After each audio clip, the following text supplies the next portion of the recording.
All right, guys, brand new over on the Fade Me store. Today, we launched the Don't Fear the Under Grim Tee. It says Don't Fear the Under with a cool, scary Grim Reaper graphic. So go ahead and check it out, guys. You know me, I love my unders. Figured we bring it to life with a shirt. That's going to be over on fademe.store or guybostonsports.com/store. Both will take you to the same place. Go and check it out and do not fear the under. Let's get to the video.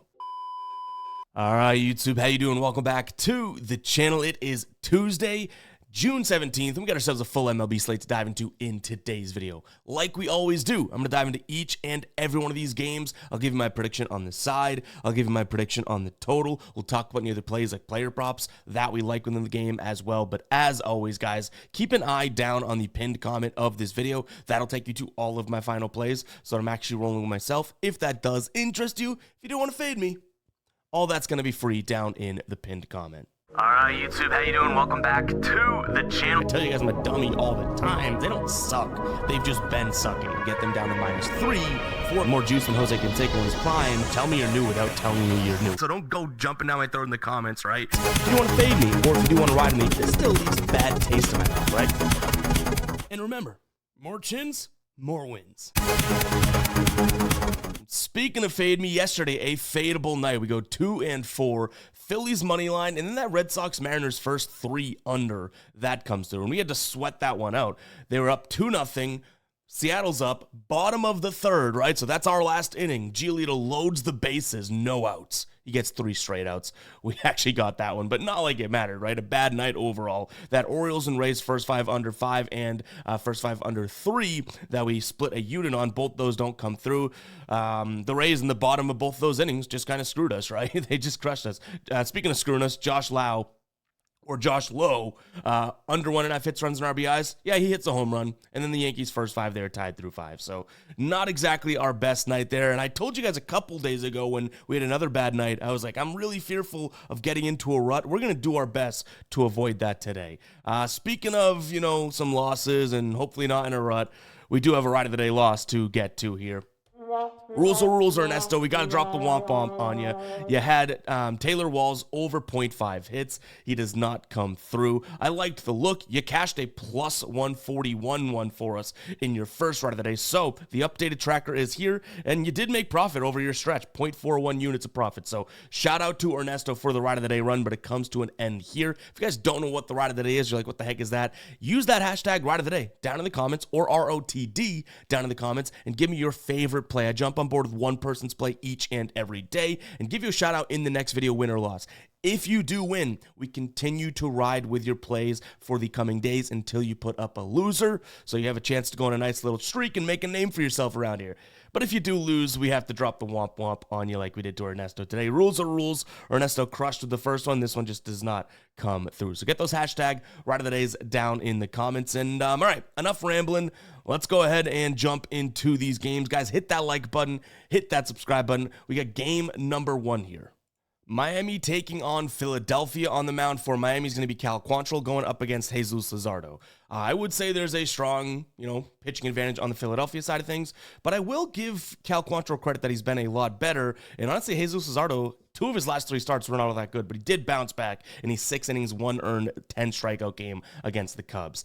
I do still lean towards Philadelphia here. They're not nearly at the consumable odds that they were yesterday, in which we cashed. I think we got them at -109. So I'm going to lean towards them just because they do have the better bats, right? But Miami's a little bit better at hitting lefties, okay? And Jesus Luzardo kind of struggles against righties if you compare lefties to righties. And there's only one true lefty in this lineup. So all those righty bats may be okay. So if you're on Miami today, I kind of do get it in a sense, right? But it's just not enough for me. So I'm going to stick with Philadelphia. In terms of a total here, I do believe, the Phillies can continue to kind of put up some runs. They've gone 7, 8, 3, 11, and 5 over their last 5. I think that's going to be a similar thing today. And in terms of Cal Quantrill against them in the past, 103 plate appearances against, an expected batting average against of 291, expected slugging 541, and an expected WOBA 375. I think I'm going to go team total over for the Phillies, but I'm also considering that full game over because, like I said, this is not like a peak or prime spot for Jesus Luzardo. All right, Detroit taking on Pittsburgh. I want to say that this one's already kind of priced out because I do like the idea of the Tigers to some degree. They have Casey Mize, who's been really good at home this year. Their offense has been really good against lefties and specifically lefties at home. Going up against Pittsburgh, who has Bailey Falter on the mound, who's kind of fading to some degree, right? I hate to say because he was pitching really well, but he has some kind of spotty starts. He's coming off a really good start against Miami. I will give you that. But ultimately, not exactly the shutout guy that we saw him at the beginning of the year. And he's kind of struggled on the road just altogether this year. So to me, this is Detroit's spot, but man, the odds are pretty juiced right now. It's not minus 205 anymore, but you can get like a minus 180. That's still a lot. What I would consider here is a potential look at a Tigers team total over. Like I said, they hit lefties well. They hit lefties at home really well. And we're going to see a lot of fastballs from Falter. We're going to see the curveball, the slider. That fastball, though, should make the majority of his pitch mix, and that is a pitch that I'd prefer Detroit to hit. They're not all that great against the sinker, the slider, or the curve. They're middle of the pack. So fastball or curve, I would take today. But if that slider or sinker's on, it's really going to kill us because Bailey Falter can locate those really well, and those are two of the pitches I'm afraid of. But still, based on the odds we're getting, which right now for a team total over on the Miami side of things, you're looking at about minus 167 for over 3.5, and you can even get plus money. Actually, it already moved to minus 110 for over 4.5. I don't necessarily mind it. Now, if you look on the season, okay, they've only hit the over in 48% of games, right? It gets a little bit better at home when they're averaging, I believe, just under 5. So, yeah, and especially lately, last 30 days or so, offense against lefties should be good. So, yeah, even against lefties on the season, actually, 54% of the games they've hit it. Lefties at home, 56, averaging just under 5. Like I said, we have those numbers. So give me Detroit and their team total over. Player prop wise, there's a couple that are on a short list right now. I'll go through them really quickly. And they're all based on pitch mix splits, not necessarily lefty righties, but the fact that we're going to see fastball slider out of, Casey Mize on one end. So Isaiah Falefa, he's going to be an under 1.5 hits, runs, and RBI candidate. We have Brian Reynolds, under 1.5 hits, runs, and RBIs candidate. We know the slider hurts him, even though he's burned us multiple times. And then last but not least, Parker Meadows. We switch over to the Tiger side of things. Fastball slider mix again from Falter. I like the spot. He's only batting 143 on the season. Obviously limited sample size, and he's inconsistent. So some player props to consider. But again, this game already got pretty pricey. I feel like the books might have beaten us to it. And actually, you know what? Mentioning how the books got pretty pricey, it's a great time to bring up Novig. Guys, if you haven't checked out Novig yet, do yourself a favor and click that link down in the description. I'll also put it in the pinned comment for your convenience. It is a social sportsbook out there in which you're competing against other players, peer-to-peer, instead of the house. And by that, you end up getting way better odds. You know that Phillies over that I talked about, just couple minutes ago, that's actually minus 133 over on Novig right now. It's in the minus 150s or minus 140s for an alternate line of over 7.5 on most books. So Novig isn't available in a ton of states. You can see the graphic right there. Go ahead and check it out. You'll get some bonus cash when signing up. But again, this is a great alternative and also an additive to your sportsbook repertoire because you're going to get a lot of lines that are way less juice and everything because you're going up against real humans that are setting their own lines and you take the other side, or it's vice versa. You can actually make a line and someone has the eligibility to take it. So go check it out, guys. I've been using this a lot recently and it's been really, really fun because, again, you're getting some way better value on some of these plays that may be alternate lines or even the straight lines. You know what I mean? So go ahead and check it out, guys. That link, again, will be down in the description as well as the pinned comment. Figured we'd say that after talking about the price of this game, but let's move on to the next one. Washington taking on Colorado. I mean, I get why the Nationals are heavily favored, right? They are definitely a better team, but much like we said yesterday, like even though the Rockies are the Rockies, I really can't get behind Washington. And what happened yesterday? Colorado ended up winning that game like either 5 or 6-4, right? So that's why I don't trust the Nationals as minus 200 favorites. Same situation again here. Do I think the Rockies are going to win 3 straight games because they won the game prior to? Probably not, but I'm not paying minus 200 with Washington. So give me the Colorado Rockies. And like I said yesterday, I'm going to do the same thing that I didn't mind yesterday. And of course, I didn't put my money where my mouth is, but I don't mind the Colorado team total over. Michael Soroka's on the mound. That is not a guy that I'm fully trusting. But again, we'll see. He has actually had a pretty good year, honestly. But either way, we'll see if we end up getting down and getting the cojones to actually play something on this one. I don't think we will. Next up, Yankees taking on the Angels. This Yankees offense is kind of confusing me, right? Listen to their last 6, or I think it's 5 games actually. 1, and this is runs scored, so runs for 1-1-3-0-0. Either this Yankees team has completely fallen off, or at some point, they're going to go out there and absolutely just crush. They do have Hendricks on the mound today, who honestly I don't think has been terrible. I would never, say that he's been phenomenal or anything like that, right? But against lefties, he's pretty good. There are some scary lefties in that lineup, but obviously scary righties as well. And Will Warren's on the other side of things. Now, Will Warren kind of shut everyone up when they were talking about how he was starting to fall off. He went out there and pitched, I think it was 6 scoreless against Kansas City. Yes, it was against Kansas City, not exactly the best bats.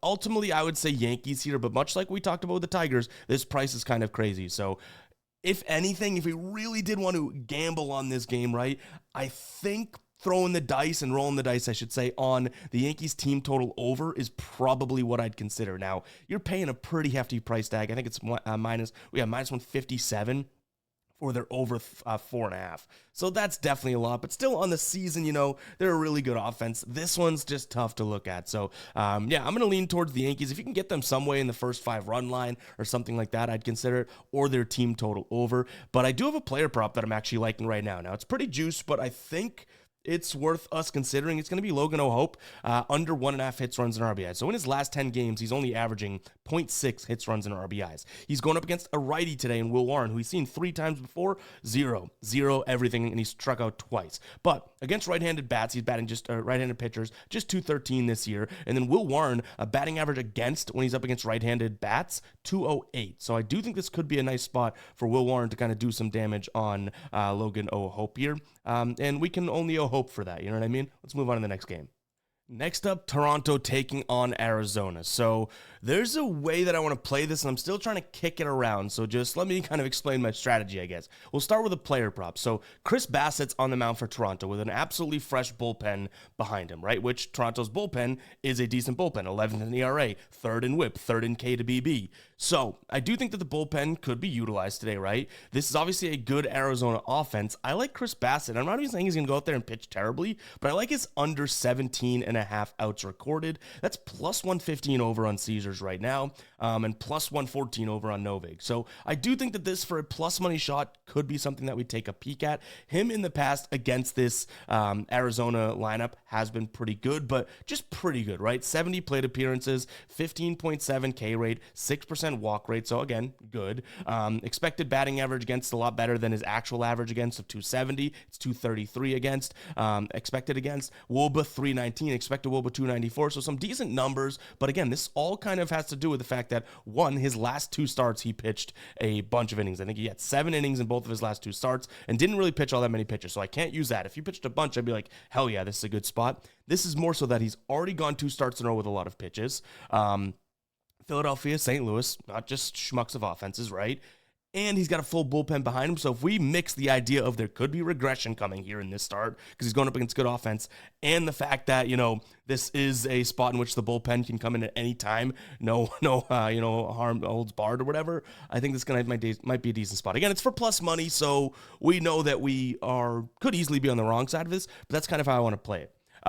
That kind of tips my hand to what I like in this game, but it's not necessarily that I think Brendan Pfaadt, who's on the other side of things. Pfaadt is okay, but he's not good. So I do see why Toronto's favored in this one. I would probably say over, if anything, in this one, because both of these offenses are very good. Now, Toronto's a lot better against lefties, at least in the last 30 days, than they are righties, but we're going to get a lot of, sliders and sinkers. Some of these pitches, changeup, some of these pitches from Pfaadt that Toronto does hit fairly well. So, yeah, I like the spot. Also, Chris Bassett.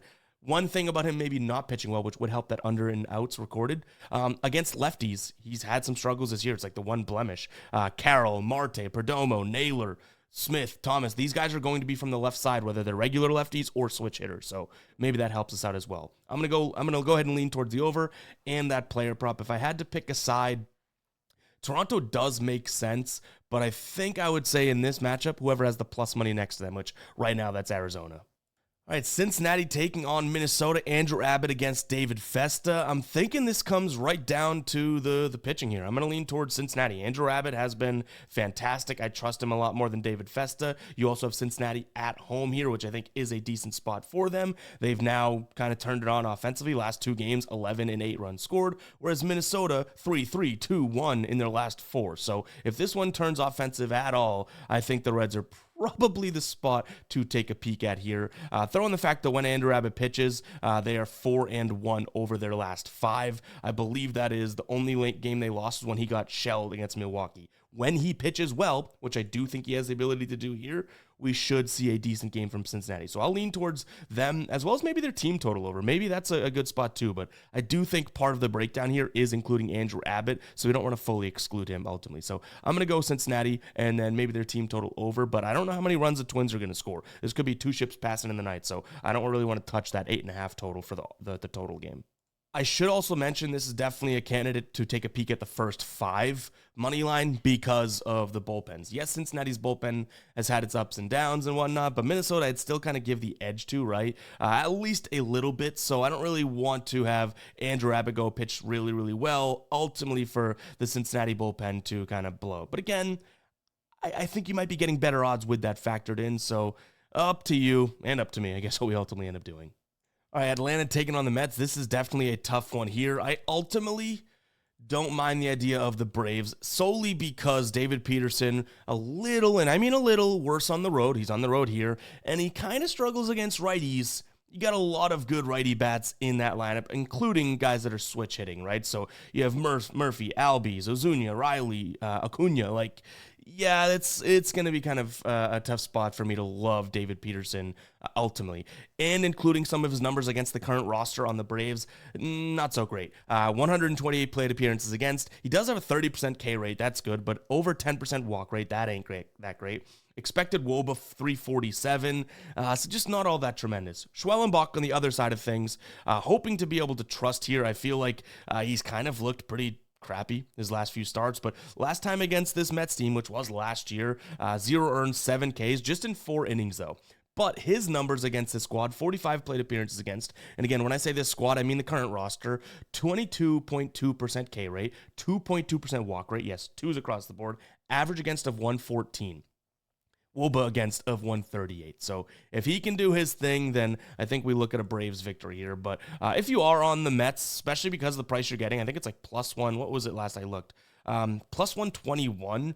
I do see it because David Peterson has been nothing but really good this year, right? I mean, he's had some spotty starts, but even his bad starts are like 6 innings, 3 earned. It's like you'd take that out of a starter, you know what I mean? And this Braves offense has not really been that great, especially in some cases against lefties. Now, they are at home. They're a little bit better there, but I will say that, you know, there are some credible lines to take to get to the Mets here. But I'm going to go Atlanta, and honestly, in terms of a total, I don't trust the Atlanta bullpen, so maybe the Mets do score some late runs here and we see an over, but this is probably a slight one. Like I see this as like a 4-4 and then extra innings would bring it to 9 or something along the lines of that. You know what I mean? And once it's 4-4, someone has to win. All right, the game that burned us yesterday, we had 3 of our 4 losses coming in this game alone, so we sure know how to pick them. Tampa wins 7-1 yesterday. They now have been cruising offensively. They won 4 straight games, including sweeping the Mets. Baltimore's offense was looking okay, but did not yesterday, right? Now they go up against Zach Littell, who 2.2 ERA over his last 5. Dean Kramer on the other side of things, I would say Dean Kramer stinks, but his numbers against this Tampa Bay team and I guess I should say team are really good, but it does kind of change when you look at the numbers against the actual roster, which is interesting. So some of these guys that, just in terms of them facing him on other teams and whatnot, have actually hit him up. So I will say those might come out in the wash, right? He's really good against the team and against Tampa Bay when he's on the road. Now this is a different stadium for his starts, but the team does see him. I would still give Littell the advantage here in this one, but I don't know if they continue to score like they're scoring, right? Like, that seems kind of crazy. So this is enough of a coin flip to me to say Baltimore could take this one home because they're getting the plus money. I mean, they are, I don't want to say similar because you guys will come for me in the comments, but some of their numbers over the last 30 days against right-handed bats are fairly similar. Both of these are 257 averages against righties, so 7th in the league, right? 8th in WRC+. Tampa Bay is 2nd. Yes, it's a big gap, but still, Baltimore's not far behind. You go down to OPS, 4th for Tampa Bay, 8th for Baltimore. Slugging, 6th for Tampa Bay, 8th for Baltimore. ISO, 7th for Tampa Bay, 8th for Baltimore. So, I do think Baltimore might be able to hang in this one. I worry about the starting pitching disadvantage, but for the plus money, I think that's the direction I'll ultimately end up leaning in. Now, in terms of a total, I do think at least one of these teams puts up a big number, and that total hanging there at 9. If you could still get a 9, because I've seen this move to 9.5 in some cases, I think that might be the side that we want to take a peek at. In terms of player props, I do have one. I'm I'm not sure if we fully get there yet. I do think there's some value on DraftKings and Novig in the minus 140s, where everywhere else is nearly minus 160s. But it's going to be Colton Cowser here, under 1.5 hits, runs, and RBIs. He hasn't been all that great this year. He's been a little bit better against righties, but even a little bit better is 211, right? But the slider, he's yet to do anything against. Zero WOBA against the slider. The fastball he's good against, but then the splitter, the next pitch for Littell, not all that great. So yeah, maybe we take a peek at Colton Cowser here, under 1.5 hits, runs, and RBIs. That's something that we might be able to get behind in this game. Doesn't correlate with us think Baltimore could hit Littell, but maybe just not that guy. All right, White Sox taking on St. Louis, and I'll get right to it. I like the first 5 under in this game. We have Shane Smith listed on the mound for the White Sox. I saw Sean Burke's name out there, but honestly, I think this would be fine even if he's pitching. Both those two guys are serviceable. What I worry about is Liberatore, but he's pitching for the Cardinals. But on that, note, it's like, well, this is the White Sox offense still. So even if Liberatore is pitching meh, like the White Sox offense isn't going to be anything more than meh, and we should only see maximum maybe a couple runs out of them, right? Shane Smith is really the key piece here, because this Cardinals offense, though they've been struggling, they are still a offense filled with some decent bats, right? So I want Shane Smith to be able to go in there and pitch fairly well. He's going to go fastball, changeup, slider. The slider is what worries me. If he's hanging that, this is a St. Louis team that's still, even in their little drought here, the only pitch that they've been hitting. But again, I like him at home. I like him in this spot. So I'm trusting him a big time here. So give me the first 5 under. Again, I think Liberatore should be able to hold his own. Maybe not, but either way, the White Sox offense should be able to kind of suppress themselves if they need to, right? In terms of what we have from a side perspective, I just can't get to the White Sox past Shane Smith. I think that St. Louis will eventually start hitting, and even if they don't hit him, maybe it's against the pen. So I'll lean towards St. Louis, but I was this close to looking at the White Sox. In fact, I don't mind them the plus 1.5, right? Right now for plus 1.5, I think you're getting, what did we see? In terms of them run line, right? So the White Sox getting that run plus 1.5, you're getting minus 128. Don't necessarily hate that because of the fact that, they are the home team. They will get their last at bat if they need it, and they're getting the plus. And St. Louis just has not been playing. St. Louis has lost, I think 7 of their last 8 games. Pretty damn crazy. Texas taking on Kansas City. Man, some of these matchups today are very, very tough to go through, right? Like this one you can certainly make, and I do have a lean, so it's not like I'm going to be totally on the fence here, but you can certainly make an argument for either side in many of these matchups, in this one for sure. We have Leiter on the mound going up against Seth Lugo. Leiter's been a little bit better at home than he has on the road this year. He's going to throw the slider and sinker. Those are 2 of the pitches that Kansas City just cannot touch. They hit the fastball okay, right? The curve, the change, fine. You flip it over to Seth Lugo. He has a million pitches that he's going to throw. The curveball, the sinker, and the fastball being the more popular ones. The sinker, this Texas team hits well, but the fastball, not so much. The curve, the change, kind of just middle of the pack. So both pitchers, there's good to make, there's bad to make out of it, right? I will say Seth Lugo, definitely a guy that's pitching to contact right now. And in terms of what we see from Texas's team, when they do hit the ball, they've actually been serviceable offensively. When they're swinging and missing, not so much. And that shouldn't be the hardest of things to understand, right? It kind of makes sense. So I worry about that, but I think for plus 125, much like we've talked about with some of these other games here, this is a coin flip type game, so you're getting plus 125 on one end of things. I think, actually, yeah, plus 125 almost across the board. I think that's going to be the spot that I look at. Kansas City's offense, even though it's going to be crazy saying this, feels like they could, hit Jack Leiter a little bit better, just given the fact that, he's had his, I don't want to say blow-up starts, but he's had his issues recently and this season and in the past, you know what I mean? Obviously a good pitcher though. So yeah, we'll see where we come out on this one. If it's Jack Leiter, that's not a confirmed pitcher yet. I like Kansas City. If it's not him, depending on who it is, maybe we just pass on this one, but give me Kansas City for the plus money. In terms of a total, I don't mind the idea of an under here. I think Kansas City, if I like them to score, it doesn't mean they're going to score a million runs. This could be like a 4-3 game if I had to kind of put my finger on the pulse, which based on last night, we went 2-4. We can't just take credit for being able to figure out the pulse of these spots, right? All right, a couple player props that I like in this one, and it's kind of crazy, but again, I think it's going to be somewhat low scoring, and I do think that some of these bats will struggle against certain pitches, right? So first and foremost, this one's crazy. Corey Seager, under 1.5 hits, runs, and RBIs. Second and second most, Bobby Witt Jr., under 1.5 hits, runs, and RBIs. You're getting plus 110 for Bobby Witt. The reason I like both those guys, again, it just comes down to the pitch mix that they'll see. Witt hits the fastball well. That's what he's going to get, obviously, out of Leiter. But then the slider and sinker, the next two pitches, really does struggle against. Same thing for Corey Seager. He's going to, well, actually, his is a little inverse here. He's going to hit the fastball well, but then the curve, the slider, the sinker, all kind of struggle against, right? So, yeah, the two better hitters on each team, I'm taking the under. Maybe I don't have my finger on the pulse in this one. We shall see. All right, guys, if you made it this far into the video, go ahead and comment 25. It lets me know that you made it all the way through all that blabbering and gibberish that I've been talking, and you really have appreciated the video. So make sure to drop a 25 down in the comments, and we'll get some guppies today being like, why is everyone commenting 25?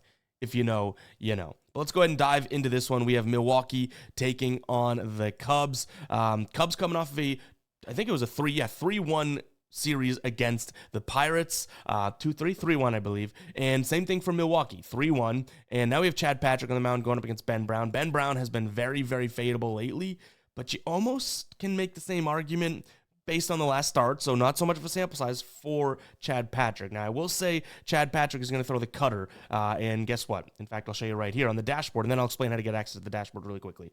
Cutter, right? Would you look at that? The Cubs, #1 at hitting the cutter in the last 30 days here, runs above average. Oh, he's going to go to the sinker as well, right? #1 against the sinker. I don't think this is the best spot here for Chad Patrick, but I also would sit here and be like, well, fastball, knuckle curve, fastball, middle of the pack from Milwaukee, knuckle curve, #1. So both these pitchers, while being good, not exactly in the best of spots here, right? So I do think both offenses could get theirs today. I worry about the weather. I think we have some wind blowing in at Wrigley, but we'll see how badly. If it's gonna, or actually it might be raining and wind blowing out now that I kind of recall. So yeah, hot weather, wind blowing out, but then it's gonna be a lot of rain, so those kind of counteract. I would look at this, and if this number drops because people overreact to the rain, I might take a peek at an over, but the Cubs are going to be the side that I look at here. I think they can play small ball better than this Brewers team, and again, if they're getting Chad Patrick throwing those pitches, I believe they should be able to hit them. So it's just realistically comes down to, is there any part of us that really can kind of lock in and trust this this Ben Brown? And honestly, most of the time that's going to be a negative Ghost Rider, but today with the rain, maybe Milwaukee doesn't hit him that well anyways, you know what I mean? So yeah, Cubs money line is going to be something that I guess we consider today because of those pitch, like the #2 pitch, the 1 and 2 pitches that he's going to throw, going to be crazy good pitches that the Cubs like to see, right? And like I said, we're going to watch that total to see if it does dip. And I owe you this, how to get access to that dashboard. You head over to GuyBostonSports.com, GuyBostonSports.com, members area, MLB dashboard. I'm already logged in, so you will see this. This is the dashboard. You can open it up each and every day. You got each and every game broken out in a visual format, so you can kind of get a sense of what you're looking at here. This is from about 7 or 8 different websites that I either import or, you know, come in and auto update myself each and every day. So definitely saves you time whether you're looking at it in the morning, say you're getting home from work late and you really want to get something in quick. This is a good spot to look because it's color coded. For example, starting pitching advantage here, right? A bunch of red, a bunch of green. You go over the offense. Okay, offensive advantage. You can even see the pitches the offense hits and down to the player and how they hit each pitch. This is not going to be something that just, hey, go bet this, right? No, what this is going to be is a tool that you can incorporate so you can kind of get more information a little bit more quickly. Now, if you did not have access, I'll set this to a logged out version, and you go in and click MLB dashboard. It's going to say, hey, hold up, buddy. You need a membership. Memberships are very, very simple. You get the all sports dashboard membership right here, the NBA only, and then the MLB only. You might be thinking, oh, there's only a couple games of the NBA left, right? Why would I ever consider the all sports? When you get in at that price, you stick at that price as long as you keep the subscription active. So yeah, you stay at that price. And even though you'll only have MLB for a little bit, when football rolls around and all that, we might up the cost, you're still at the price you got in at. So there is a little bit of strategy there. But yeah, GuyBostonSports.com, guys, members area, consider becoming a member today over on the website. It is different from the YouTube membership. Seattle taking on the Red Sox. This Red Sox team, man, is just finding ways to get things done. They've now won, I believe, 6 straight games. They've won 8 of their last 10 games. They competed. They went to extras in one of those losses, and the other one was against the Yankees, right? So all of that is somewhat explainable. Brian Woo on the mound today. I don't really trust him all that much against this Red Sox team. He does have decent numbers against them, but in just one start and small, sample size.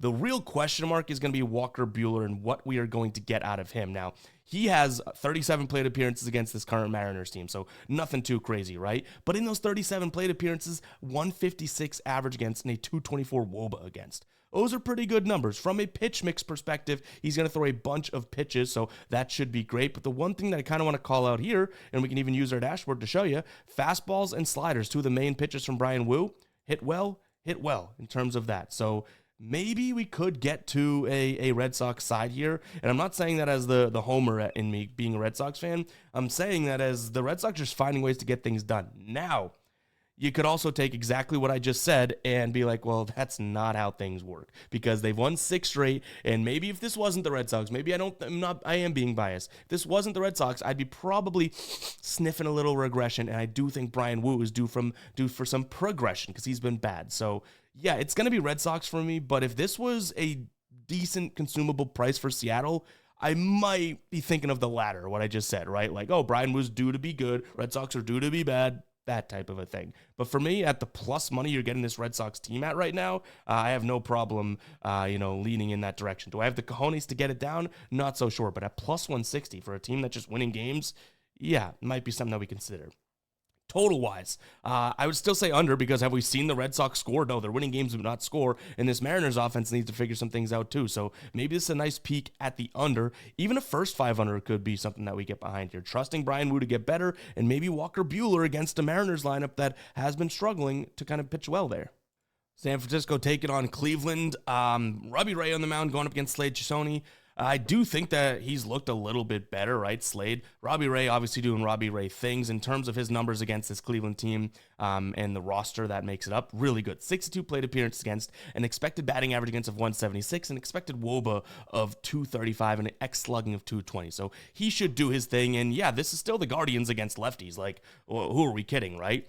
He's going to throw a lot of fastballs and a lot of sliders. Cleveland 29th in terms of runs above average in the last 30 against the fastball per 100 pitches seen. That was a mouthful. And then the slider, bottom 5 in the league. Very similar pitch mix in terms of percentage-wise, fastball to slider for Slade Chisoni. San Fran doesn't hit the fastball well. The slider I worry about a little bit, but their offense, to me, isn't fully clicking. You look at some of these games, and it's like, yeah, they scored. That was in LA. They scored. That was in Colorado. Before that, it was like 3-4-3. They had that series against San Diego. So I do worry about that. I think that Ciccione can go in there and pitch fairly well.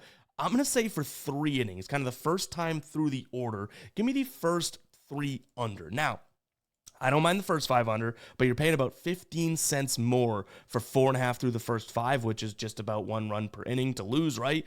As you are for the under 2.5 here through the first 3, which is the same sort of amount of runs per inning that would kill us, right? So I think I'm just taking this because of the 50-cent value. Hopefully that makes sense. If I had to pick a side here, it's really hard to not back Robbie Ray and that little nugget that San Fran does hit the slider, which, based on the pitches that Robbie Ray will throw, Cleveland's not hitting any of them. So give me San Fran in that first 3 under.